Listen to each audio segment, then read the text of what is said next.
introduce a couple of folks here. Danielle, can you let me know if you can hear me? And I can hear you, and we are now recording.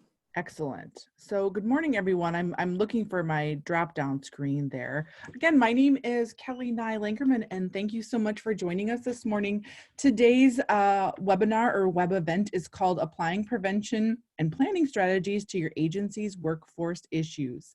And I'm here today as part of funding that was made available to the state of Michigan between the DD Council as well as Encompass Michigan on focusing on increasing competitive integrated employment, employment first policies, and we have chosen to focus on improving and increasing workforce stabilization and sort of managing the workforce crisis. So a couple of housekeeping items to start today. So again, I made a mention there in the opening slide that this webinar was made possible for funds that were made available through the Office of Disability Employment Policy. Their acronym is ODEP. Today's webinar here on the 15th is the second of 3 webinars, and each of the webinars that we're doing this month build upon each other. So if you haven't had a chance to watch the first one, I'd really encourage you to do so. You will be able to find those recorded webinars as well as the slide deck through Encompass Michigan. One of our colleagues, Renee Hall, whose email is listed here at the bottom at Encompass Michigan, can answer questions about how to access those. I'm guessing they might be on the website. However, we are also recording, so you can certainly go back and take a peek at the other ones that we did starting on the 1st. And then I'll also be back on the 29th in 2 weeks, and we'll talk a little bit about exploring and expanding best practices. So as I mentioned, this event today is being recorded, and you're able to view it later or share it with others. And if you do have questions throughout the webinar today, you can put those in the chat box. My colleague from the University of Minnesota, Danielle Mahaney, is also joining me today, and she will help me answer those questions. I can't see the chat box as I'm talking, so Danielle will give me a shout out if there's something that I need to pay attention to. And again, if you have additional questions about this event or the other webinars, you can reach out to Renee at Encompass Michigan. So for those of you that are joining for the first time, you'll get my introduction here. For those of you who might be joining again from 2 weeks ago, you're going to get a little bit of a repeat here. But my name is Kelly Nye Lankerman. My home base is at the University of Minnesota, and I was contracted with for Michigan to be a subject matter expert on the topic of workforce today or this week or this month. But my background really is in research, training, technical assistance. I am a social worker by training. I have worked in both facility-based and community-based employment programs for people with disabilities over the years. I'm really interested in things related to employment policy and services, transition, person-centered practices. I'm an ENFJ, for those of you who like the Myers-Briggs. And one of the things I hope that you'll capture as you listen to me chat a little today is I did start my career as a direct support professional and did many, many years in direct service. That really informs how I think about the work and how I try to talk about the work. So I hope that comes through today. And then my personal motto is because nice matters. And the 2 pictures you'll see up on the screen there are the bottom one is at the Minnesota State Fair. If folks have ever had the opportunity, when we have state fairs again, to come on over to lovely St. Paul, we have one of the best state fairs in the Midwest here in Minnesota. And then the top picture is a picture of myself and my mom when we were in Washington, D.C. a couple years ago. And you can also see the U of M logo there as well. So again, thank you very much for joining us today.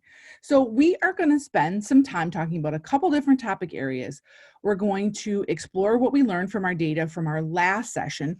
If you haven't collected any data, don't worry. I have plenty of examples that we're going to talk through.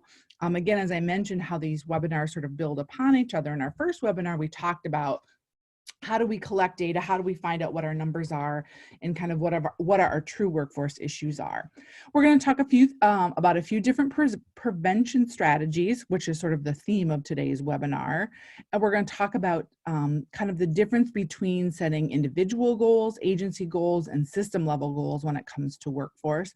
And then we're going to dive into the workforce planning tool, which we talked about last week. But I hope when we revisit it again today, that it will also make a little bit more sense and you'll have a bit more vision and context for how you might be able to use that in your agency. So when I ended the session on April the 1st, when we did this, we had 4 sort of takeaways. And I wanted to start with what were the takeaways from the last session, again, for context, and also to kind of connect content from earlier to what we're talking about today. So we focused on having a workforce plan with priorities. How do we identify which workforce strategies and areas we need to focus on? We talked some bit about getting to know your numbers and a handle on your data. How do you handle that fire? How do you correctly identify sort of what's on fire in your agency and how you prioritize that? So there were a couple tools on calculating turnover. There were a few strategies around understanding what the issues are as we perceive them as agency leaders or executives versus what actually might be affecting our agency more day to day. We talked about doing these mini environmental scans of better understanding the landscape of our organizations, because there are sometimes things hiding in plain sight with our staff or with our partners or within our organization that we don't recognize either as chronic problems that affect our workforce, or that we just have missed because they're kind of in plain sight. We also spent a little bit of time about the really important work of bringing others along and creating vision and buy-in for yourself as a manager and executive director, or whichever role you inhabit today in your organization. But that importance of bringing people together and creating that buy-in around workforce is really, really critical. So those were the key takeaways. As a reminder, this was one of the early screens we talked about last time, was this comprehensive workforce strategy that oftentimes when we think about what are the things, what are the push points, what are the rub points in our workforce challenges, they often fall into these 5 buckets. That said, these 5 buckets are also the things that we really need to be attentive to when we think about good workforce strategy. Are we recruiting the right people? Are we matching people to the right job? Are we giving them the training that they need to be successful? Are we engaging in strategies that help folks stay and want to stay, be retained in our organizations? And for both short and long-term employees, what is the kind of support that we're giving our direct support professionals, employment consultants, job coaches in our organizations that keep them long-term as well? So as we start here today, I want to ask folks, and again, this is sort of a rhetorical question because you can't really answer it with me today, is we talked about collecting our data last time, and we talked about using environmental scans, using some turnover calculators, using some staff surveys. What do we know, or what do we learn about when we collected data? So we often ask this question to many organizations that we work with around the country, and here are a few common ones that we hear in all sorts of different parts of the country. So I'm hoping that as I look through these with you, 1 or 2 will resonate with you in terms of when we started to collect our data, what did we actually learn from it? So some folks have reported that they know that they lose most employees between 6 months and 1 year. So if you can get people to that 1 year point, you're kind of in the clear. They're going to be there for a number of years, but it's this kind of interesting spot of 6 months to a year is when they lose the most amount of people. One organization, a number of organizations reported that the DSPs reported that dental insurance was not a priority for them. It was something the organization prided themselves on, of offering dental insurance, but it wasn't something when they asked that DSPs really saw as a value. One organization found that in exit interviews with 6 staff that revealed that they all left for just getting 50 cents more an hour at another agency. Some folks learned that their turnover rate was 45%. Other organizations have turnover costs that average $2,500 per employee when they leave within 1 year. One common thing that people learn when they look at their workforce numbers is that staff departures, in this case, 50% of staff departures were in one program area with one specific supervisor. Now, again, if we weren't looking at our workforce data correctly, we might miss that. And so sometimes we would then chalk that up to say, gosh, we have these challenging turnover issues. But if we could really drill down to recognize there's one particular program area, or even maybe one supervisor who is struggling or needs some support as a supervisor, that could be a pretty powerful learning tool by looking at our data. Another one we commonly hear is that 75% of DSPs reported that they didn't know that workforce shortages were such a serious problem. We're going to unpack that one here in just a minute. And we also often hear organizations tell us is that we had no applicants for our open positions in the last month, in the last 2 weeks, in the last 3 months. So these are all things that people learn when they spend a little time with their data and do these mini environmental scans or look at their numbers, can gain some insights about what's going on. So if we break these things down and we say, okay, it's generally pretty easy for us. Maybe it's not easy, I shouldn't say that, but that we can identify a number of challenges. And so what I want to tie this to is looking at that challenge and looking to that workforce area. So when we find organizations that say, you know, we often lose employees between 6 months and a year, it really falls into that retention bucket.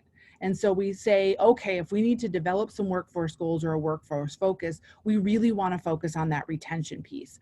And a potential goal idea that we're going to tie to our workforce planning document at the end here is how would we develop peer mentoring and check-ins for those employees that are, say, starting from day one up until the first years? How do you develop a robust peer mentoring program? And robust maybe even be too strong a word. How do you just develop some check-ins and peer mentoring that help people stay connected and therefore stay in your organization?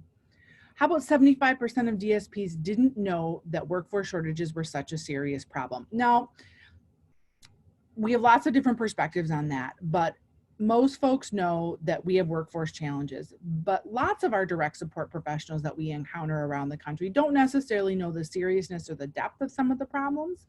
And so one of the things you think about this particular data point is what kind of support or information are staff getting? And if you could use your current DSPs to help recruit or bring in new DSPs, how could we use good communication strategies to all staff around workforce needs and advocacy? At the same time is that, and we'll talk a little bit more about this in 2 weeks, about how do you leverage DSPs for advocacy as well too. So they're helping communicate both to policymakers and other people in the community how important DSPs are. We often hear about that we had no applicants for open positions. This really kind of is a cue or a clue around we need some different types of recruitment strategies. Again, these are not necessarily 100% true for every organization around the country. Rather, these are some examples that we encounter a lot. But when we look at having no applications, we think a lot about how are we recruiting or bringing people in to apply, and how might we think about developing different types of media or communication or even job descriptions that might draw in different types of applicants.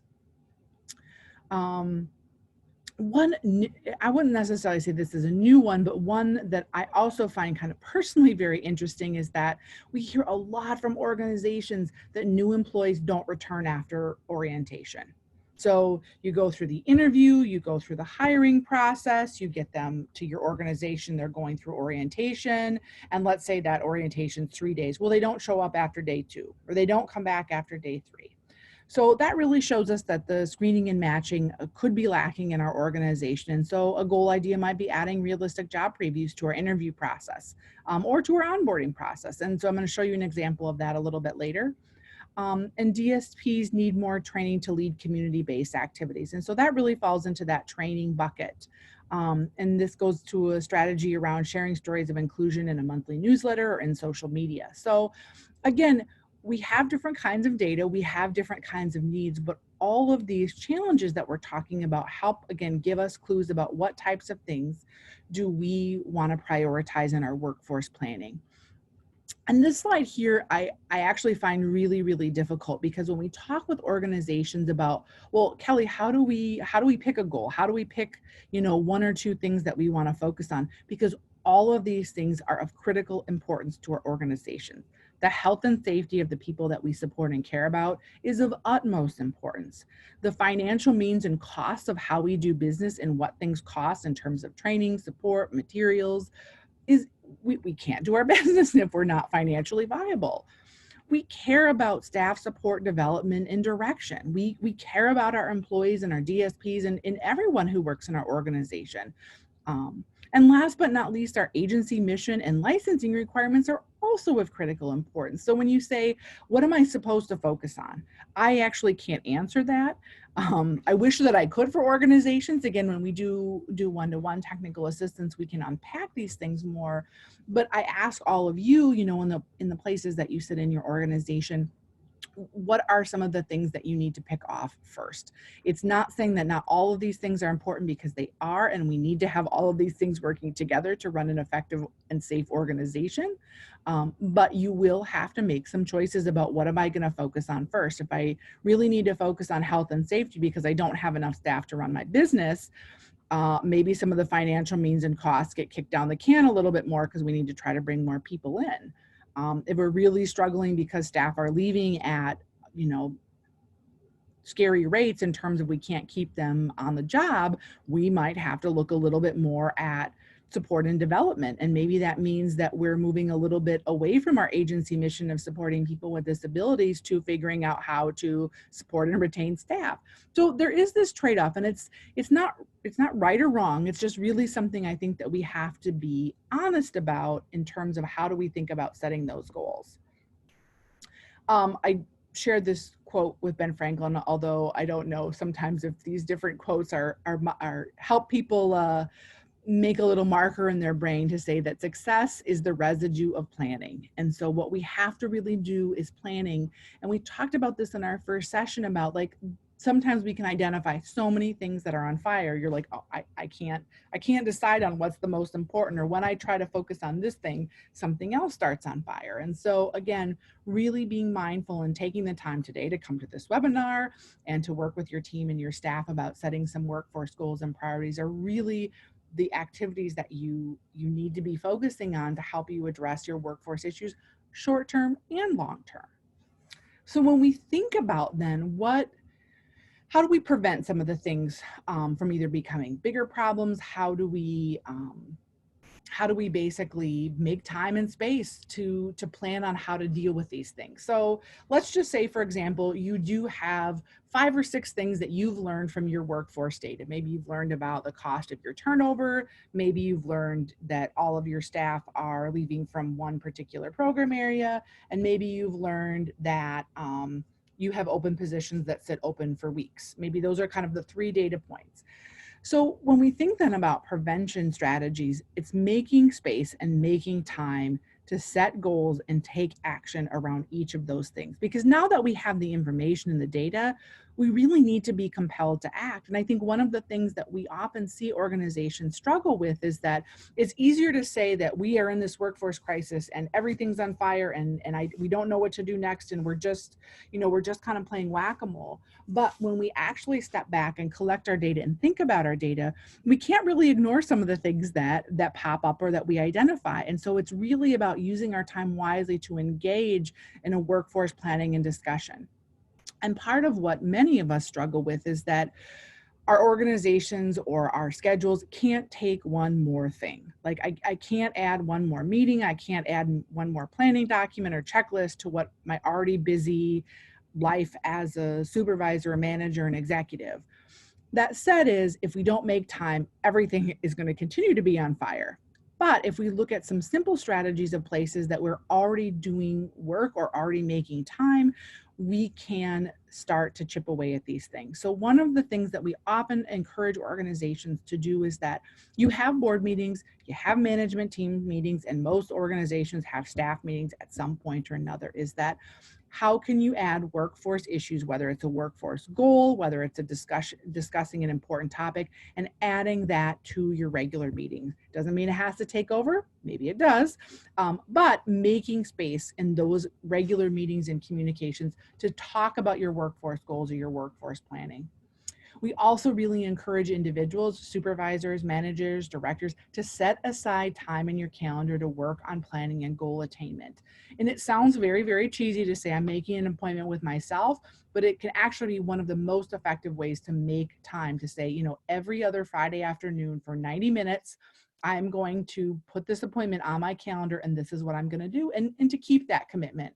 And whether that's you're working on the assignments from your workforce plan or you're working on just thinking or connecting strategies about how you're going to work, or identify your goals, that can be really valuable.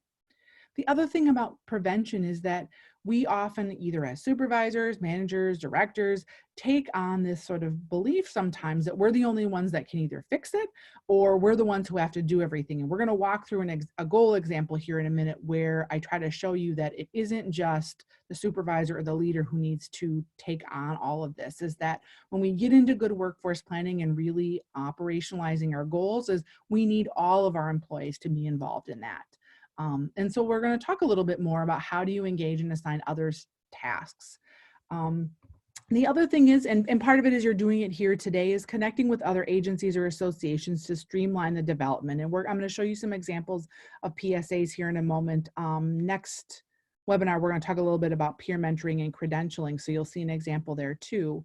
So that's another way of that oftentimes organizations feel like, well, I've got to do this, or I've got to make this, I'm going to do this realistic job preview and it's going to take me a ton of time. But, chances are there are other provider organizations in your town or in your county or in your association that might be willing to work together on developing something like that. The other thing that organizations may or may not have on their radar is seeking external funding. That oftentimes there are grants, there are contracts, there are opportunities to apply for money. I often then get pushed back to say, well, we don't have a development officer. We don't have a person who, knows how to write grants. And that is often very true. Sometimes grants are easy to find and apply for. Other times they're not. But for some organizations, they can be a really important strategy in pulling in resources to develop, to support workforce planning and goals. And then the other thing goes back to making space and time to that 4 square slide I just showed you a minute ago about what can you let go of. The reality is there's probably 20 things that you can think of right now and roll them off the list and say, I need to do all of these things. The reality of being able to do 20 things, especially now in the environment, the new environment that we find ourselves in, is that we're going to have to let go of some of those things. And so actually making time and making space to look at what can you let go of or what do you need to let go of. It doesn't mean that you'll never come back to those goals. Like, let's say, for example, you feel really passionate about some type of staff training that's really, really important to you or really important to your organization.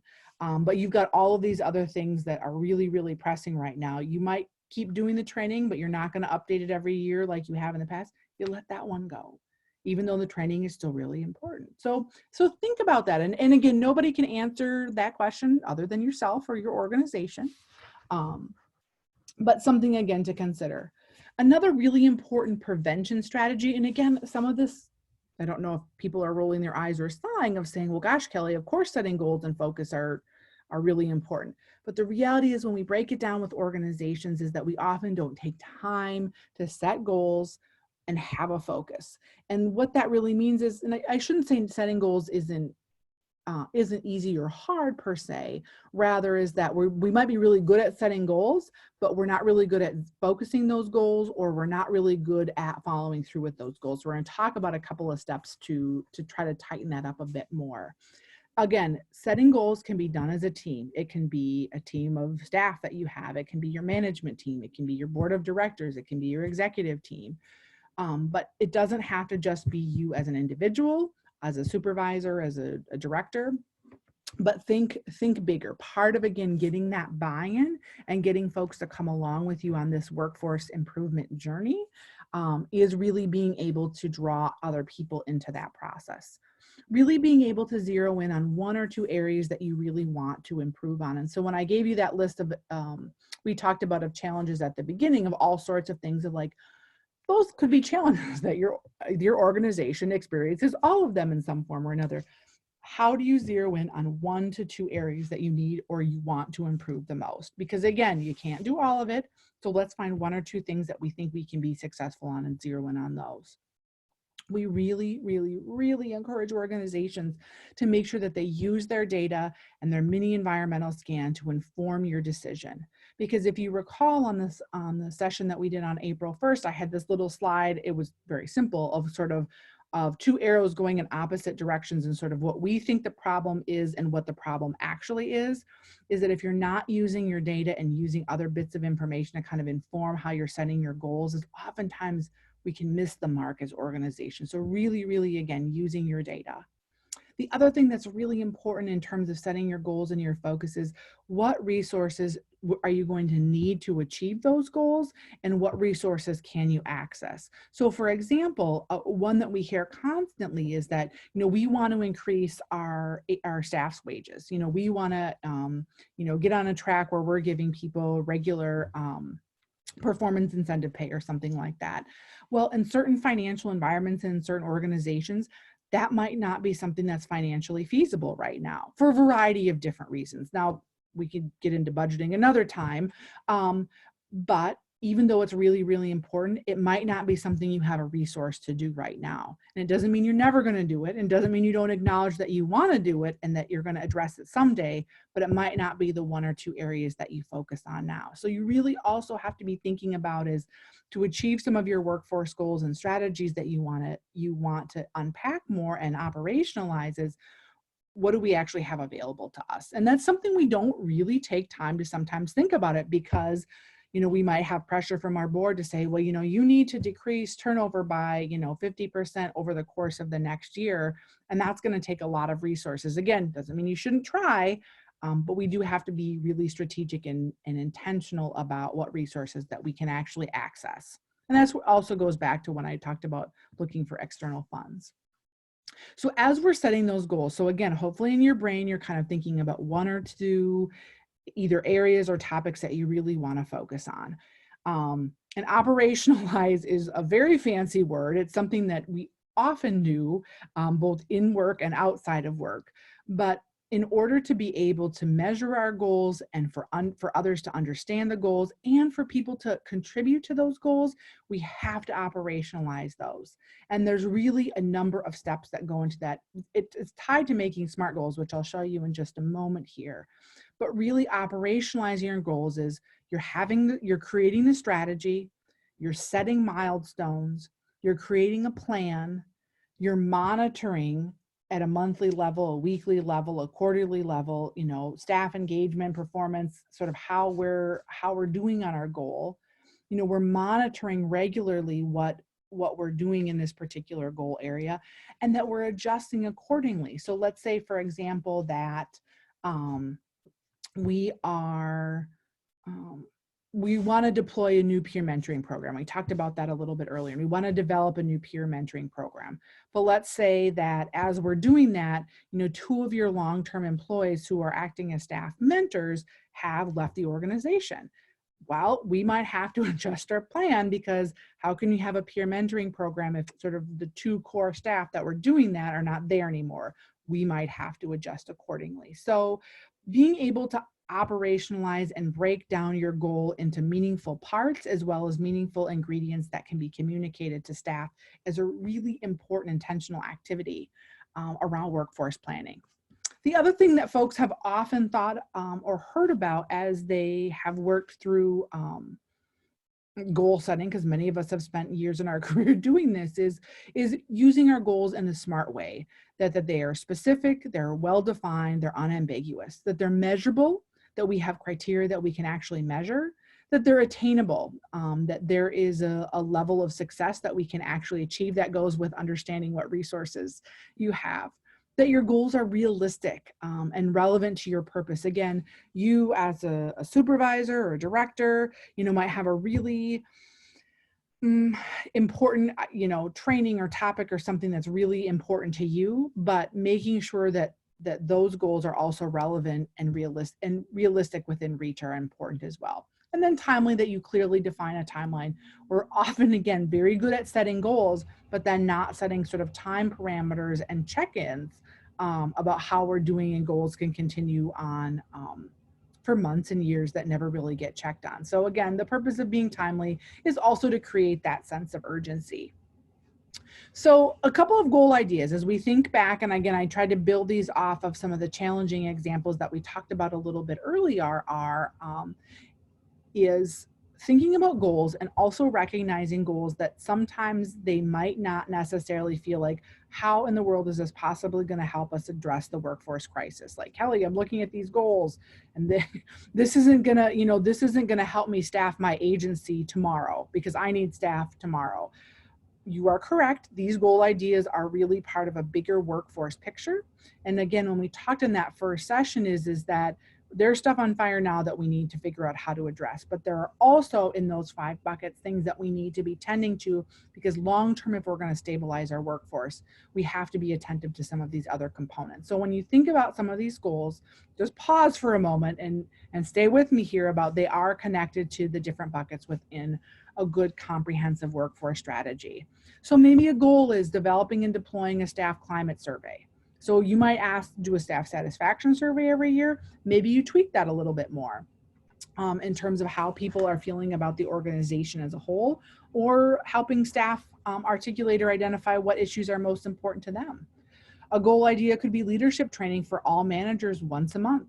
We shared that challenge area of a number of staff are leaving in one program area with one supervisor.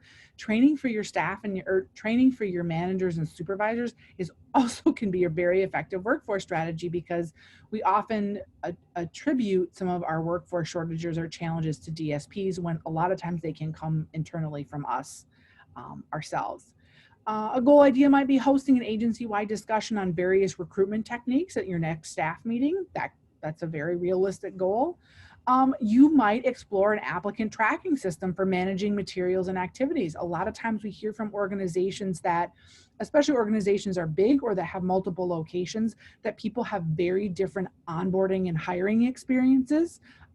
In exploring an applicant tracking system, and again, it doesn't mean you're going to use an applicant tracking system, maybe you're going to try a couple different things, is a very good workforce goal.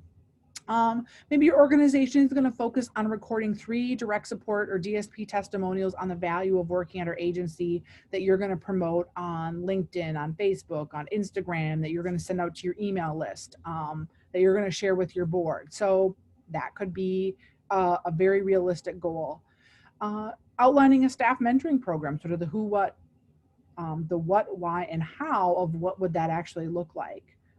Or exploring the benefits and perk preferences of direct support professionals. And I can tell you from experience that it is really fascinating to walk that journey with organizations when they actually sit down with their DSPs and talk about what are the benefits of working at XYZ organization, what are the perks of working here, and what keeps people here and what makes people want to work here are very interesting. Sometimes what we think people want is very different.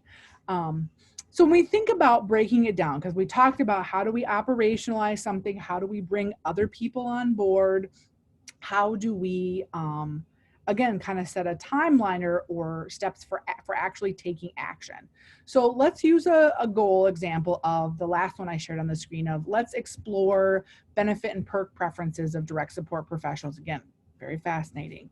So what if at the next staff meeting, in breaking down these steps, is you spend 15 minutes, is that we want to talk with our 25 staff about creating a list of the fiscal, social, environmental, cultural benefits of working at our organization. You've got a list of, say, 30 things on there. Can you take another step and say, okay, how do we brainstorm additional ideas with supervisors or our leadership team? So what are the things that maybe staff, direct support staff identified? What are some of the other things that supervisors or leaders might identify as benefits as well? Another step could be creating a survey or focus group to talk with DSPs about which benefits or job perks matter the most to them. You could do a Google survey, you could do a paper survey, you could do something in performance reviews or at staff meetings. You want to ask DSPs about which perks or benefits they would like to see added. So people might be able to give you a list of 25 things that they love or enjoy or appreciate about working at your organization, but are we also taking time to ask what other things might be helpful?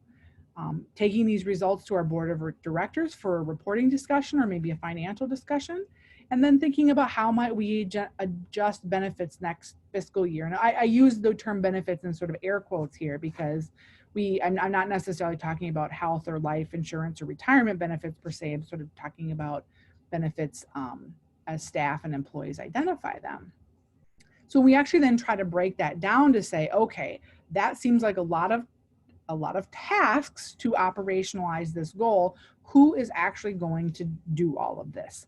And really important part of step of creating these workforce goals is identifying a who to that. So in creating that list of benefits, it's something that can be done at the all staff meeting. Maybe your director leads that discussion, but everybody's participating. Brainstorming additional ideas with your management or leadership team. That's a director role. Creating a survey to focus on survey or focus group to talk with DSPs about which benefits matter the most. Maybe that's one of your HR leads. For organizations that don't necessarily have a formal HR department, maybe there's somebody who's in charge of hiring or who takes some of those HR functions. Maybe that's the person. Asking DSPs which benefits or perks they'd like to see added. Those would be questions you could have supervisors ask people on their own small work teams. The director's role would certainly be likely taking that information and reporting it to your board of directors and using your management team to sort of decide to say, okay, we've got this list of 25 things that was really important. These 10 things people were like, they're sort of average, but they gave us 3 new ideas of things that we might deploy or think about next year. And maybe that's,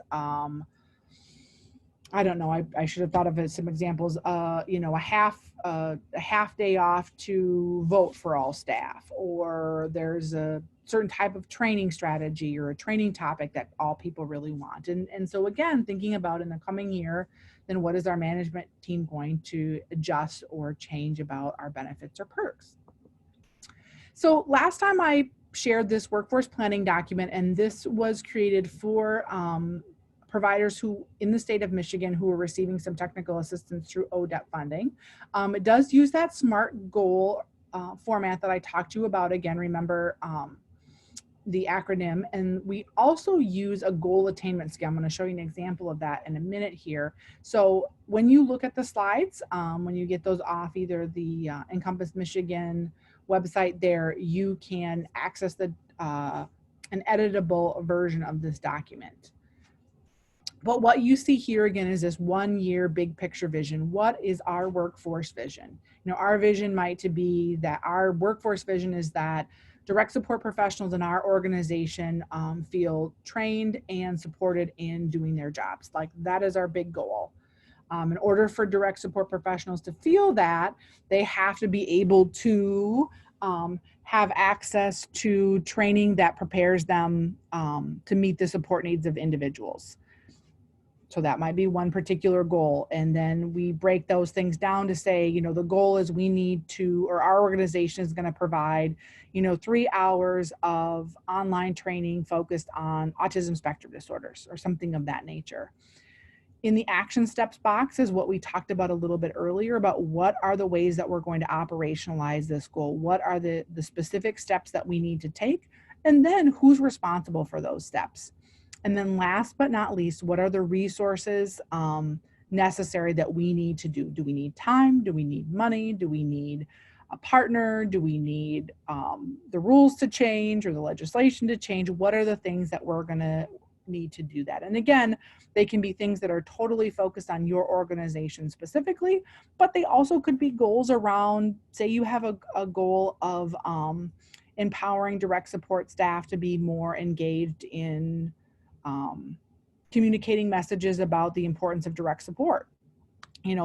That might feel like kind of an obscure goal, but it's a way of supporting people to feel connected to their work. So that could certainly be a goal.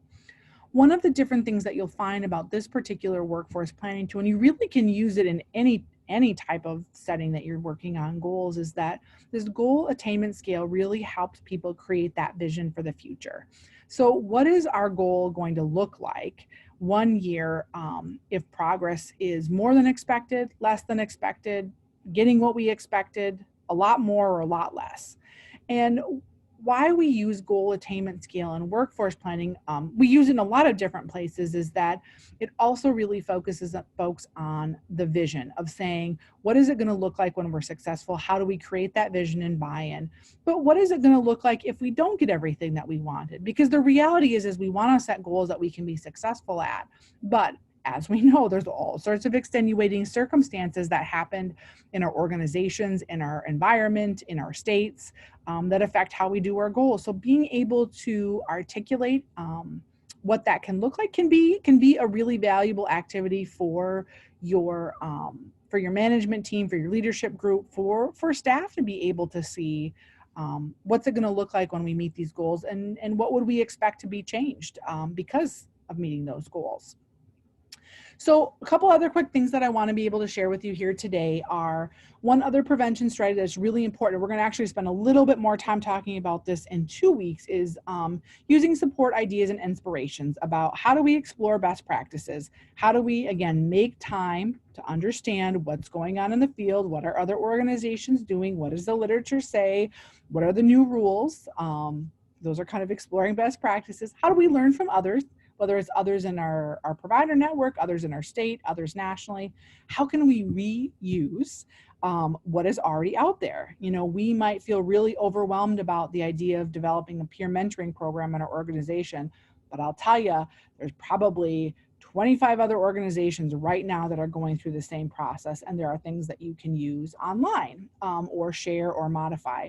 Copying with permission and promoting other things that we reuse or reimagine is really a definite strategy, and really making sure that we don't invent what's already out there unless, of course, we're doing it better, which your organization very well could. So I'm going to share a couple examples here. At the end of the session today for some future reading, I do list the PHI site for folks to look at. But they have a number of really excellent resources about thinking about strategies around workforce success. And a number of these we've covered, we've talked a little bit about today and talked about last week about how do we recruit the right staff? How do we strengthen our entry-level training? How do we ensure good supervision? How do we recognize and reward staff? So there's a great article here that I'd really encourage people to take a look at as to how it relates to what challenges folks are having now and what goals they're really thinking about working on and how to frame out those goals. So that's something that I want, again, that's already been created, but that can be a very helpful tool. Another thing that's very, very, very critical in stabilizing our workforce is the accessibility and availability of competency-based training. And competency-based training, I'm going to show you a slide here next about what are kind of the ingredients about that. But what we have learned in the work that we do with organizations around our state and across the country is that by deploying and utilizing competency-based training as the primary way that direct support professionals are trained, is people report higher satisfaction, higher retention rates, better increased competence, higher quality service delivery, and different or higher quality consumer outcomes. And we have a lot of research and data on that. I'm not going to focus on those on this series of webinars, but you certainly can find some more information, or you can reach out to me specifically about some of those studies as well. When I mentioned about the value and the importance of competency-based training is that it's very easy for us to say, okay, go watch this 2-hour webinar on, oops, bumped it there, go offer this 2-hour webinar on, you know, XYZ topic. And you're like, well, that person has been trained. So yes, they have gained knowledge. But what competency-based training really gets at is not only developing the knowledge of individual direct support professionals, but then helping them identify the skills and abilities and the behaviors that are associated with using that particular knowledge. And that's what then comes into this application and transfer, is that, okay, if I have the knowledge, if I've developed the skills on what I need to be able to do, and then the behavior of what I'm actually doing in my job, it really helps kind of create that pathway of the application of the knowledge that they have. And again, when we put sort of a one-time webinar or an annual training in front of people, we're really missing kind of what's in the middle here, the skills and abilities and behaviors. We're really expecting people to take from, I'm getting this knowledge and then I'm somehow able to apply and transfer that knowledge. And it doesn't necessarily work that way. That you have to really be explicit in competency-based training, is that you're helping people develop skills and practice skills as they're learning to develop those behaviors. Another strategy, and I'm going to share a link to the NCI Staff Stability Survey at the end of the session here today too, is they asked a question of organizations around the country in a variety of different states about what types of recruitment and retention strategies have been most effective or are they actively using.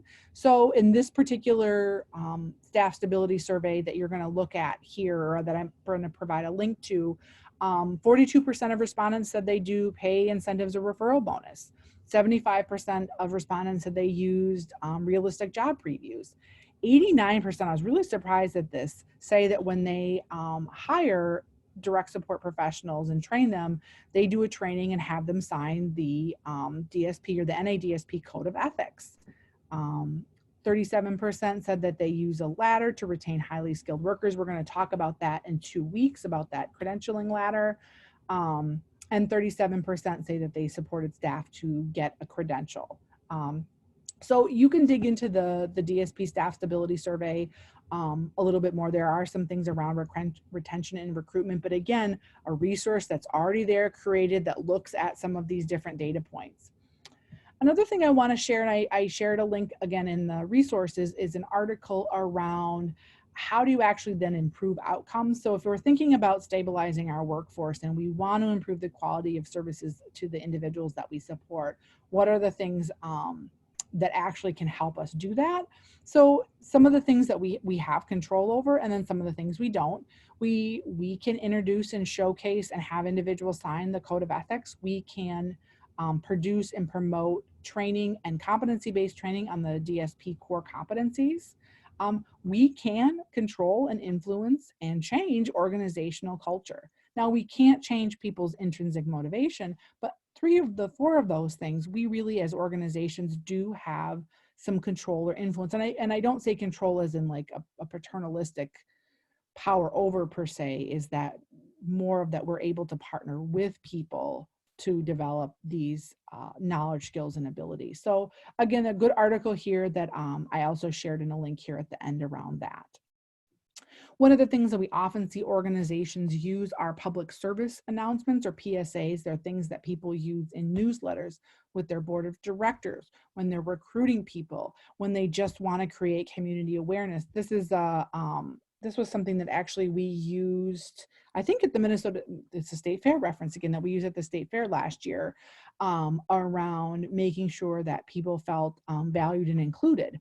And so I'm going to show you an example here. This is just a logo we created, but the idea of public service announcements can be used in recruitment, raising awareness, celebrating the profession of direct support. We're going to talk a little bit about that next webinar too. And lots of folks often combine these PSAs with annual DSP week, which is in September. So I'm going to show you this example. I'm hopeful that the video is going to come through. I think this is about 30 seconds. Make sure you get everything down. When the walk signal comes back again, what are we going to do? We got that walk. All right. What if you could change your life and someone else's at the same time? When you say walk, then we walk. And what sound does M make?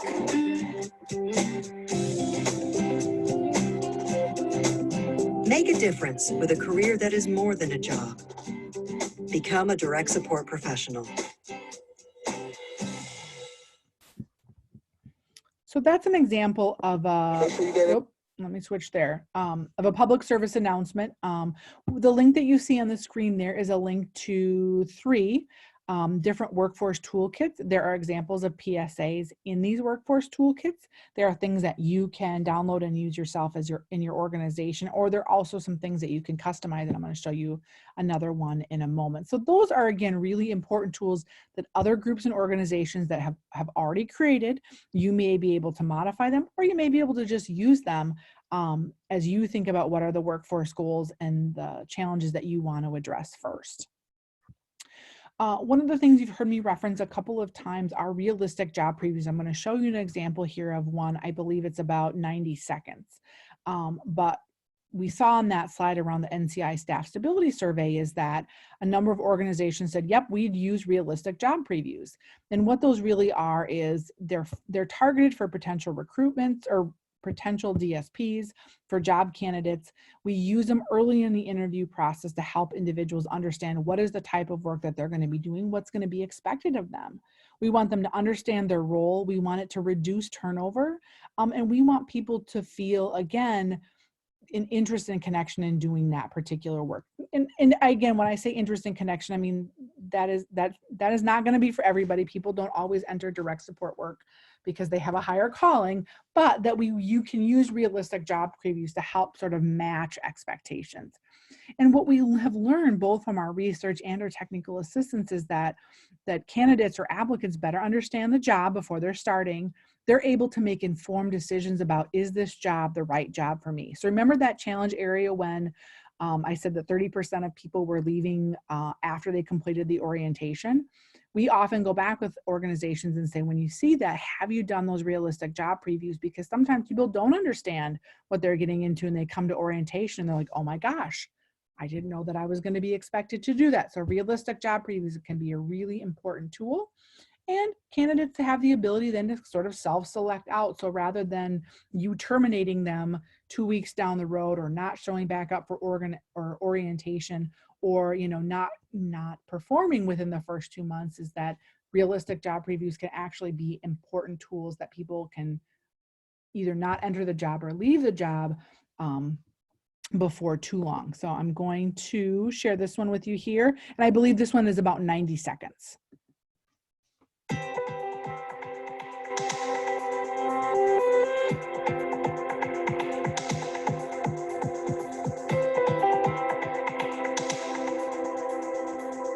This program shows direct support professionals serving people with intellectual and developmental disabilities in a variety of settings, offering you a chance to learn about the work involved in direct support and judge for yourself if you're interested in pursuing a career in supporting people with disabilities. Direct support matters. Without direct support professionals, we would not be able to offer people with disabilities the life and the communities that they deserve. It's important to know the realities about direct support work prior to employment because it increases chances that you'll select a job that you'll do well and enjoy. Your commitment to the people you support will be enhanced, as will your professionalism and self-esteem on the job. A primary purpose of direct support professionals is to assist people who need support to lead productive lives and to participate fully in their communities. Many people find direct support work stimulating, challenging, and fulfilling. Others do not. There's no right or wrong decision, only what is a good fit for you.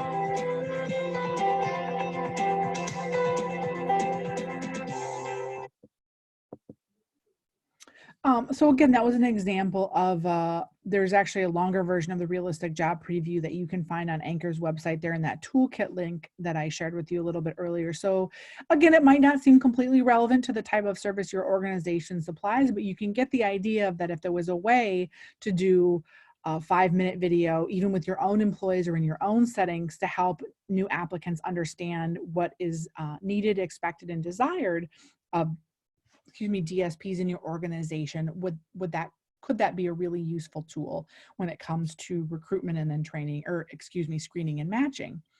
Another thing that you'll also be able to find on that ARC toolkit link that I shared are customizable marketing materials. Again, many organizations come to us and identify as recruitment and bringing in new applicants as being a significant challenge. And how do we find different groups, different populations, different sectors of our community that we either haven't tapped into or we need to go back and revisit?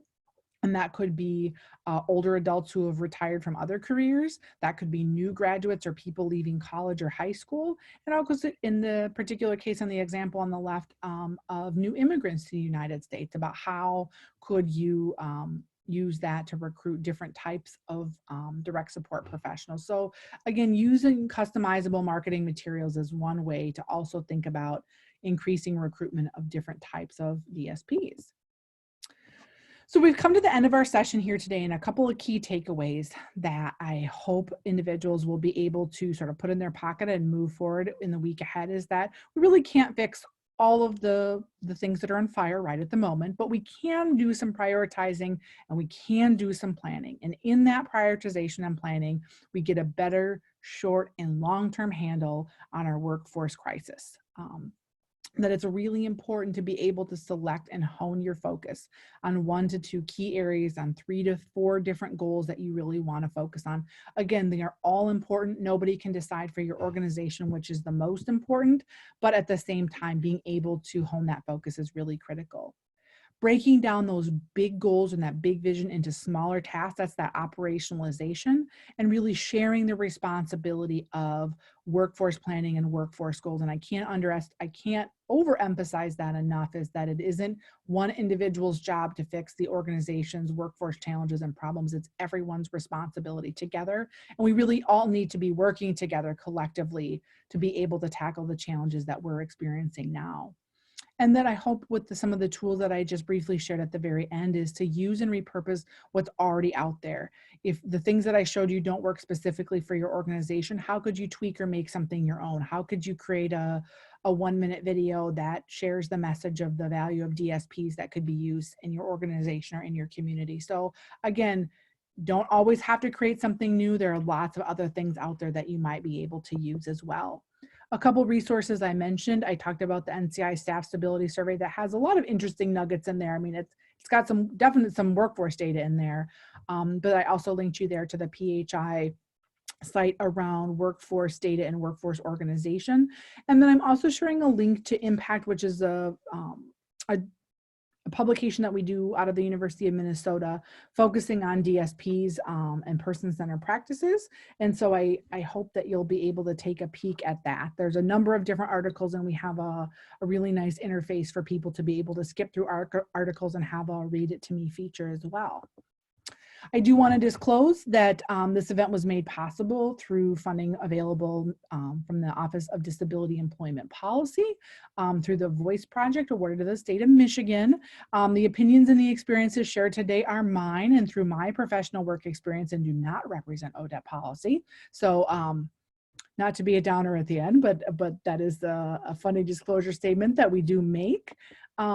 If you'd like to get a hold of me, again, my home base is at the University of Minnesota, and I want to acknowledge the contributions from my center. But I'm here today again as a subject matter expert for the VOICE project through ODEP, and you are able to reach me at my email that is shared there on the screen. I want to again invite people to join us same time 2 weeks from now. We're going to talk about some best practices and big picture strategies for organizations around the country and share some of those experiences and stories and resources as well. So Danielle, I'm going to see and pause here if any other questions or comments came in before we close today. There have not been any comments in the chat or questions yet, but if anyone has anything that they want to submit before we wrap up here on your toolbar, either at the bottom or top of your screen, depending which screen view you're in, there's a box that you can push for Q&A or the chat, and you can submit questions through either of those. So I'll pause for just a minute here before we stop the recording to see if anybody is typing. Otherwise, I want to thank everyone for joining me today. Again, this has been recorded and will be posted along with the slide deck. And I wish everyone health, wellness, and safety this week as they are moving through their work and their organization. So I see folks dropping off, so I'm going to assume that we don't have any questions. So I want to wish everyone a wonderful day. And I hope to see you again in 2 weeks. Thanks so much for helping out today, Danielle.